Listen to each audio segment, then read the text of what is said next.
100 నుండి 200.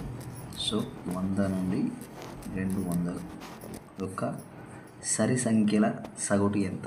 100 నుండి 200 మధ్య సరి సంఖ్యల సగటు ఎంత అంటున్నాడు. సో 100 నుండి 200 ఉంది కాబట్టి ఫస్ట్ నెంబర్ ఇదే అవుతుంది, లాస్ట్ నెంబర్ ఇదే అవుతుంది. సరి సంఖ్యలు ఉంది కాబట్టి రెండు అవే అవుతాయి. సో రెండింటిని ప్లస్ చేయండి, బై 2 చేస్తే మనకు దీని యావరేజ్ వస్తుంది. ఎంత? 300/2 ఎంత వస్తుంది? 150. ఇది సరి సంఖ్య సగటు.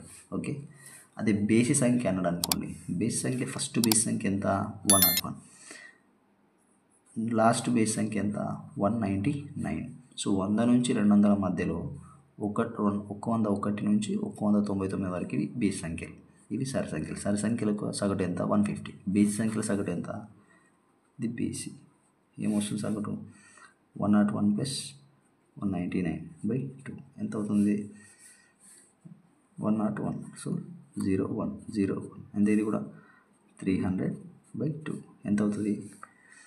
ఇది కూడా 150 అవుతుంది. Next prime numbers.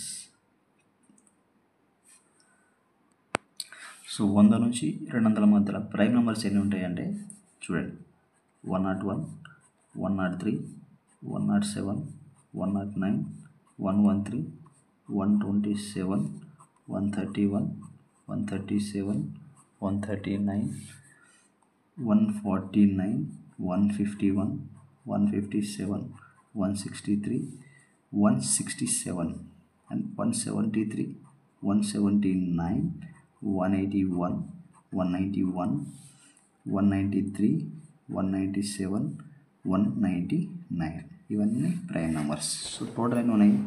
1 2 3 4 5 6 7 8 9 10 11 12 13 14 15 16 17 18 19 20 21.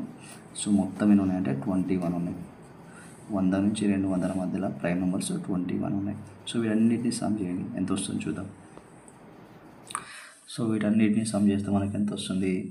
3167 వస్తుంది.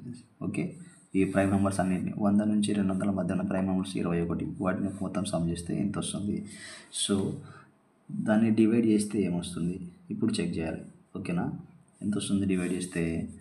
150.809. So maximum 150.9. సో యావరేజ్ ఎగ్జాక్ట్గా రాకపోవచ్చు. సో ఇట్లా వస్తుంది. సో 150.9 వరకు వస్తుంది. ఓకే, సో సరి సంఖ్యలు 100 నుంచి 200 వరకు 150 ఉంటుంది. 100 నుంచి 200 వరకు బేస్ సంఖ్యలు కూడా 150 ఉంటుంది యావరేజ్.